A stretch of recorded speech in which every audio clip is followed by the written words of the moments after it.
Días más o menos en este horario presentábamos el tema del Sai Baba. Gente de la organización Sai Baba en la Argentina nos estaba acompañando.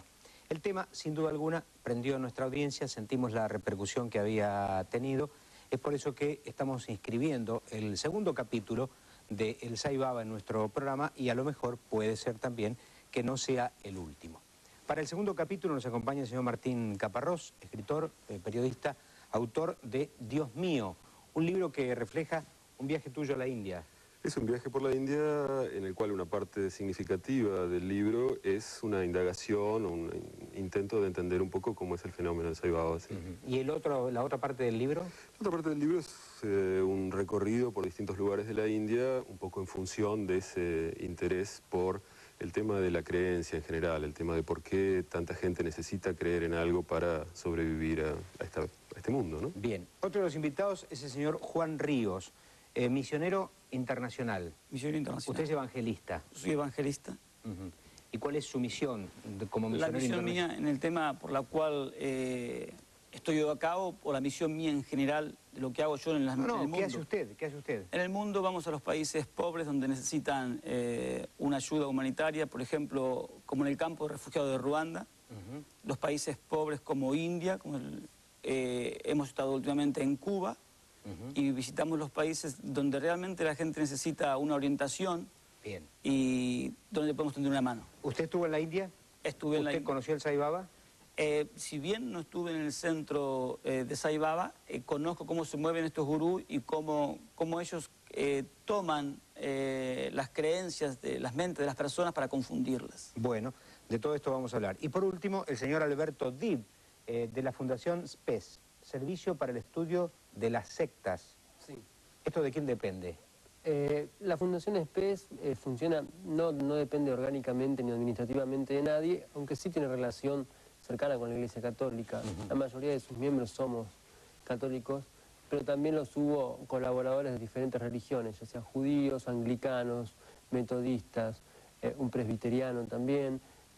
Tratamos de tener una actitud abierta, aunque desde ya tenemos muchas veces puntos de desencuentro con los Muy bien, están presentados. Vamos ahora a poner en el aire el informe para después comenzar a charlar con ellos sobre esto que ya compartimos.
Por sus seguidores, este hindú de rostro moreno y físico pequeño que acaba de cumplir 70 años, nació en Puttaparthi, un pequeño pueblo del sur de la India, el 23 de noviembre de 1926, en el seno de una familia campesina. Adorado por la doctrina que predica, se le atribuyen a Sai Baba curaciones milagrosas, así como también la capacidad de materializar objetos que aparecen de la nada en sus manos. Su condición divina se remonta a 1939, cuando con solo 13 años y bajo el nombre de Satya Narayana Raju, su personalidad sufrió un cambio inusitado tras despertar de un desmayo que le produjo la aparente picadura de un escorpión. Sus padres lo creyeron loco o poseído. Se rehusaba a comer o a beber y nada de lo que ocurría a su alrededor lo afectaba. Fue entonces, después de varios días, que el joven Satya reunió a su familia para comunicarles que él era Satya Sai Baba y había venido para protegerlos de todos los males. Su nuevo nombre provenía de un maestro indio que en el pasado había sido otro avatar divino, Sai Baba de Shirdi. «Tienen que adorarme», pidió en tanto que repartía caramelos y flores que materializaba de la nada.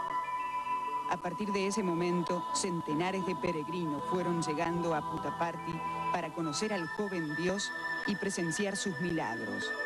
Hacer aparecer de la nada en la copa de un árbol de tamarindo frutos desconocidos en la India, como peras o duraznos, y ver la materialización de estatuitas, pulseras y relojes de oro y brillantes con marca incluida. Al mismo tiempo, y ante la gente que se iba congregando a su alrededor, enseñaba cantos, bendecía y contestaba preguntas y no paraba de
gratuitos, y en 1995 un enorme complejo hídrico para distribuir agua potable a 900 aldeas hindúes. Si bien Sai Baba no pide donaciones, se sustenta gracias a ellas. Ni siquiera rechaza el confort o ciertos lujos, como el de viajar en automóviles Mercedes-Benz. Un líder del Partido del Congreso en Bombay se ocupa de las innumerables propiedades que los devotos extranjeros le regalan a Baba, aunque el dinero de la organización no es un tema que sus seguidores dan a conocer con facilidad. Según cifras extraoficiales, el dinero del Trust Baba rondaría los 500 millones de dólares, aunque no todo es rosa en el reino de Sai Baba. No hace mucho, un grupo de seguidores trató de atentar contra la vida de su jefe, episodio del cual escapó por una ventana como cualquier mortal. Luego se dijo que el atentado fue fruto de celos entre los feligreses. En la Argentina existen más de 10.000 adeptos agrupados en 60 centros. La mayoría son empresarios, comerciantes, profesionales, artistas y algún que otro político, todos de clase media y alta que hicieron más de un viaje a la India. Sus detractores lo acusan de ilusionista. Así y todo, diariamente recibe a miles de devotos en su ashram de Puttaparthi, una verdadera ciudad con aeropuerto propio e instalaciones para albergar a las 5.000 personas que lo visitan diariamente. Allí, sus devotos esperan ansiosamente el momento del Dasram, la visión del ser divino, la recorrida que Sai Baba hace entre sus visitantes. Siempre va descalzo, camina lentamente, escucha lo que algunos devotos le dicen, recibe cartas y elige a los visitantes que recibirá en su entrevista privada, donde responde preguntas personales y da enseñanzas espirituales. Profetizó que morirá a los 96 años y que será reconocido como ser celestial antes de su muerte. Sus seguidores dicen que es tan grande que la mente humana no puede comprenderlo. Los escépticos, que es un mago y un fraude. Él, por su parte, afirma: no me comprometo a ningún ascetismo, no medito sobre nada, no soy hombre, ni mujer, ni joven, ni viejo. Soy un hombre entre los hombres y cuando estoy, solo soy un Dios.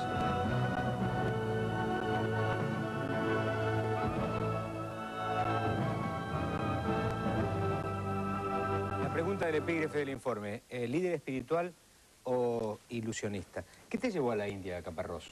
Como te decía, me llevó el interés por ver cómo es una situación en la que mucha gente cree en algo. En este caso era muy visible, quiero decir, había un señor que decía que era Dios y mucha gente iba creyendo que ese señor era Dios.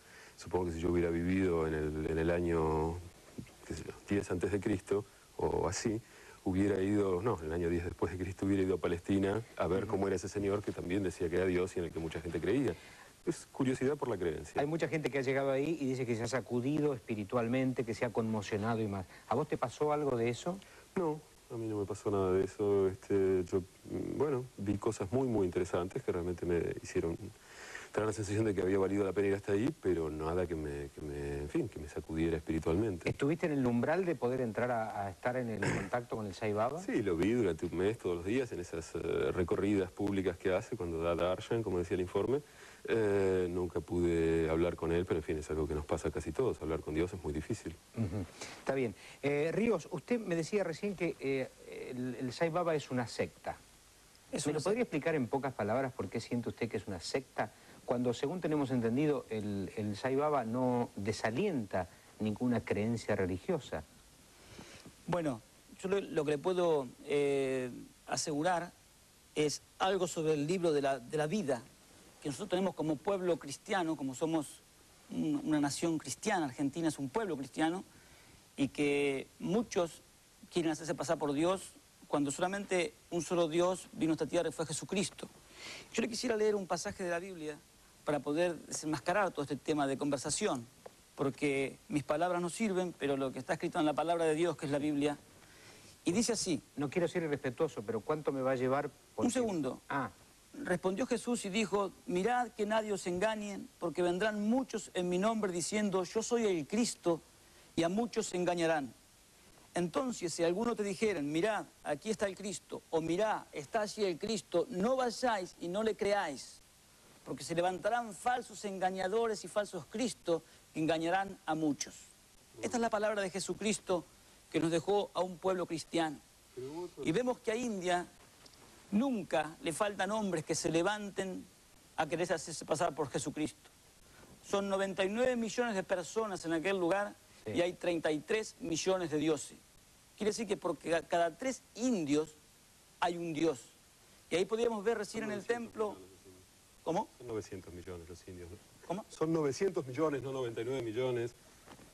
Digo, para empezar a establecer ciertas... distintas. No importan las proporciones, pero digo para establecer cierta realidad dentro de lo que se dice. Yo lo que estaba pensando cuando usted leía eso es que hay muchos profetas de muchas religiones que dicen que los profetas de las otras religiones son falsos. Eso es lo propio de cada religión, decir que las otras son falsas. Claro. Eso es una de las cosas más curiosas de la religión, que es no aceptar la coexistencia en general de otras. Yo no acepto esa cuestión. La mía es la única verdadera. Y así es como se arman todas las guerras. La palabra de un pueblo cristiano nos está diciendo que se levantarán muchos falsos profetas. Y nosotros somos un país cristiano. No, yo soy argentino y no soy cristiano, señor. Nos quieren invadir con mucha creencia que no tiene razón. Está bien, pero usted asegura, para emprolijar un poquitito y no entrar en una discusión teológica que me parece que no es el motivo de la charla, ¿usted siente que es un impostor el Sai Baba? Es un impostor. Es un impostor porque solamente uno es Dios y ese es Jesucristo. Bien. Me gustaría escuchar tu opinión tras la pausa. Bueno. ¿Qué es lo primero que tenés que decir sobre el Sai Baba? ¿Sí? Ya volvemos.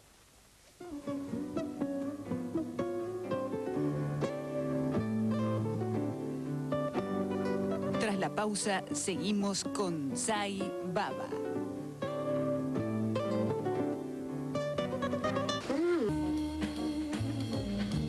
¿Qué es lo que quisieras decir, Dip, al respecto del Sai Baba? Respecto de su pregunta anterior, una de las principales cosas que hay que destacar justamente para tratar de desenmascarar al Sai Baba sería tal vez que esa postura que tiene de decir todas las religiones son válidas, pero la figura central siempre termina siendo él, porque él se autodefine como Dios. Entonces, si realmente cada una de las religiones es válida, encontraremos de entrada nomás una negación o una confrontación constante, porque para el cristiano que asume a Jesucristo como Hijo de Dios o como parte de esa Trinidad divina, desde ya Sai Baba no encaja, por lo cual habría una negación directa con su doctrina. por parte del judaísmo pasaría lo mismo, y así con las diferentes religiones, por lo cual no es válido el argumento que presenta Sai Baba. Todas las religiones son válidas, porque en definitiva termina siendo siempre y cuando me acepten a mí como Dios. Esto sería lo primero. Lo primero. Lo segundo, ¿usted siente que es una secta el Sai Baba? Yo creo que la organización Sai Baba en sí tiene marcadas características sectarias desde el punto de vista primero y principal que enfoca la autodivinización de las personas. Yo creo que Sai Baba constantemente, su discurso apunta a decir, y muchas veces hasta a disfrazar su postura diciendo, bueno, yo soy Dios, pero porque ustedes mismos son Dios. Entonces, esa búsqueda de autodivinización del ser lleva a que muchos, más allá de diferentes psicopatías que se puedan dar, muchos se lleguen a creer dioses, y bueno, ahí volveríamos a estar apartándonos de lo que muestran todas las religiones, pero más allá de lo espiritual, más allá de lo doctrinal, también marcar en cuanto a qué imperio también económico se viene dando a partir de la presencia de un supuesto Dios vivo en la tierra. Tu observación, Caparrós, allí en los ambientes, ¿no? De la gente va con una cierta cuota de credibilidad a todo lo que le va a pasar allí. Hay gente que ha contado que ha sanado enfermedades que tenían y que le habían acompañado durante muchos años. Días pasados aquí una persona dijo que le habían tirado una ciruela y que habían caído sobre su propia humanidad. Ella la había comido su hermana. A Newton le pasó lo mismo y descubrió la ley de la gravedad, que hizo algo más interesante. No, pero ¿qué quiero decir con esto? Quiero decir que vos has sentido que ha pasado algún milagro, que ha habido algo que te haya llamado la atención, que la reacción de la gente, ¿cómo ha sido, no? Ya que he estado tanto tiempo ahí. Por supuesto que había mucha gente a la que le pasaban cosas que les importaban mucho. Quiero decir, gente que iba hasta un lugar tan lejano, creyendo en la verdad de que ese señor era un dios, evidentemente estaba dispuesta a que le pasaran muchas cosas, y por lo tanto a algunos de ellos les pasaban muchas cosas. Quiero decir, sanadores hay por todos lados, y en general funcionan a partir de esa creencia muy fuerte que quien se dirige a ellos tiene, de que, bueno, ese señor va a poder curarlos, ¿no? Entonces, yo creo que en este caso esto también funciona, y también funciona ya hasta niveles a veces un poco graciosos. Yo me acuerdo de un tipo que me dijo, sí, a mí Sai Baba me dio mi casa. Yo digo, ¿cómo te dio tu casa? Y me dice, sí, lo que pasó fue que, bueno, yo lo vine a ver a Sai Baba. Venir a ver a Sai Baba es ir a ese lugar, ¿no? Sí. Pasarse un tiempo ahí. Y reflexionando aquí me di cuenta de que yo estaba dispersándome mucho y lo que yo tenía que hacer era comprarme una casa. Entonces volví a Buenos Aires, pedí un crédito y me compré mi casa. Esto, en síntesis, resultaba, Sai Baba me dio mi casa. Es decir, fue el lugar propicio, la excusa con la cual este muchacho se dio cuenta de que quería comprarse una casa. Pero claro, todo eso a veces tiene que pasar por el intermedio, por la intermediación de un Dios para que gente como esta, decida, bueno, me voy a comprar una casa. Eso es lo curioso, ¿no? En lo personal hablan de materializaciones y la famosa ceniza del Sai Baba. Sí. ¿Viste algo de eso? ¿Tenés registro de algo de eso? No, yo no lo vi, estuve muchos días y no lo vi, pero tampoco me hubiera impresionado mucho verlo. Quiero decir, es cierto que todo lo que hace Sai Baba puede perfectamente hacerlo un mago más o menos bien entrenado. Es decir, de hecho hubo un famoso mago hindú que fue a una sesión, a una entrevista con Sai Baba, y mientras Sai Baba materializaba, como dicen ellos, objetos, el mago hacía lo mismo, al final lo echaron a patadas. Quiero decir, no es nada que un mago no pueda hacer, pero eso no es, me parece, muy significativo. Me parece que lo significativo es, insisto, pensar por qué es necesario creer en todo eso, pensar qué es lo que busca y qué es lo que le falta a la gente que necesita creer en Sai Baba o en otros dioses. ¿Querías decir algo? No, quería apuntar que también tenemos un ilusionista acá en Argentina, Enrique Márquez, también se dedicó a tratar de demostrar los diferentes actos de Sai Baba, mostrando que el tema de las vibuti, las cenizas también en el jarrón, metiendo la mano, que también se podía preparar una pasta y demás. Pero ver esto, ¿no? La necesidad de creer y la sugestión, cómo se maneja muchas veces, también para no olvidarnos que muchas veces es mucho más atractivo para la gente que tiene necesidad de creer, para la gente creyente misma, es mucho más atractivo un Dios vivo y palpable que el Dios que está lejos, al que solamente se le puede pedir y hay que ver si responde como queremos nosotros. Súmese, Ríos. Sí, yo lo que quiero recalcar es esto. Es que la gente siempre quiere ver milagros, quiere ver señales, ¿no es cierto? Y quieren, como bien decía aquí el amigo, que ellos quieren ver algo, ¿cierto? Sí.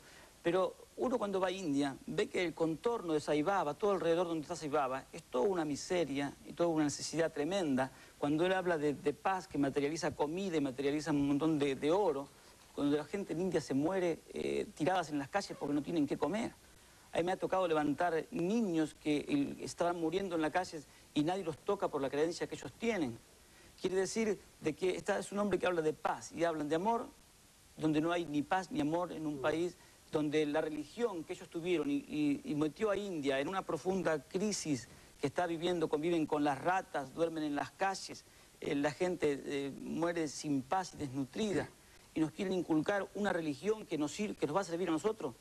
El hombre, para llenar el vacío que tiene en su corazón, únicamente lo tiene que llenar con la palabra de Dios, la palabra que nosotros nos inculcaron porque somos un país cristiano. Quiere decir que el hombre quiere buscar... Yo curiosamente estoy de acuerdo con... Quería decir, con permiso. Antes no, pero ahora está de acuerdo. Por una parte, por supuesto, sí. Que es esto de que curiosamente la India es un país que ha funcionado en las últimas décadas, y antes también, como exportadora de espiritualidad. Incluso lo decía el informe, es un país con grandes dones espirituales o así. Y es curioso ver un país a que le va tan mal, quiero decir, a cuyos habitantes les va tan mal, que viven tan mal, que sufren tanto, se convierta en paradigma para todos nosotros. Es raro, ¿no? Quiero decir, yo nunca terminé de entender por qué compramos ideas hindúes, que son ideas que visiblemente han funcionado muy mal en el lugar donde... Pero perdón, después de esto, lo que también quería decir es que yo insisto, yo creo que la Constitución esta nueva, entre sus numerosos horrores, tiene algo bueno, que es que dijo que el presidente de este país ya no tiene que ser católico, apostólico y romano. Y yo creo que esto de insistir con que somos un país cristiano y somos un pueblo cristiano y demás, a mí me carga, porque yo no soy, insisto, ni cristiano ni ninguna de esas cosas, y soy tan argentino como cualquiera, y tengo ganas de poder decir que este país es un país multifacético, lleno de cosas, donde hay gente que es cristiana, hay gente que sigue a Sai Baba, hay gente que es judía y hay gente que no le interesa creer en dioses. Y bueno, y todos ellos tenemos lugar en este país. Nosotros como país cristiano tenemos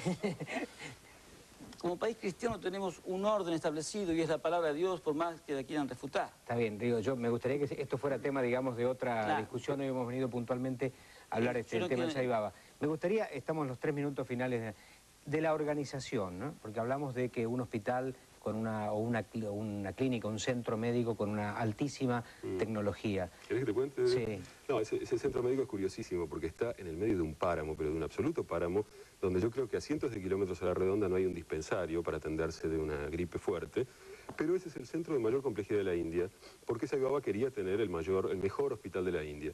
Entonces, si vos tenés la suerte de necesitar un trasplante de hígado, creo que estás salvado. Si tenés la desgracia de tener una gripe, probablemente te mueras, porque no hay forma de atenderse. Y así es un poco todo, una organización un poco como desprendida del lugar en el que está, ¿no? ¿Sentís que hay una cierta rivalidad entre la Madre Teresa y el Sai Baba? No, no realmente rivalidad. La Madre Teresa fue una vez a visitar al Sai Baba, el Sai Baba no la recibió. La Madre Teresa se ocupa de los moribundos en general, y Sai Baba por lo menos tiene la decencia de ocuparse de los vivos. Una última pregunta para ustedes dos. ¿Hay más Sai Babas en la India que hoy por hoy nosotros no conocemos? Hay Sai Babas en la India por todos lados porque el indio en sí quiere tener un gurú a quien adorar, a quien seguir. El 90% de lo que ganan las personas se lo tienen que llevar a estos dioses y a estos gurúes. Y si Sai Baba hace un hospital y hace grandes cosas, también podemos ver que todos los gurús son multimillonarios. Un tal gurú Rajin tiene 99 Rolls Royce para andar en sus coches, hoy muerto. Sai Baba tiene flota de aviones. Quiere decir que todos hablan de paz y de amor y ayudar al prójimo, y sus más prójimos, que son los indios que tienen al lado, se están muriendo de hambre. Bien. Y el mismo habla de curaciones y revivir muertos. El mismo cuñado de Sai Baba murió muerto de rabia cuando lo mordió un perro. Y Sai Baba no lo pudo curar. ¿Querés decir una última liñita? Porque estoy en el final. Simplemente sí, que gurúes han surgido muchos, desde el que estuvieron con los Beatles, el gurú Maharishi, hasta cada uno que aparece constantemente.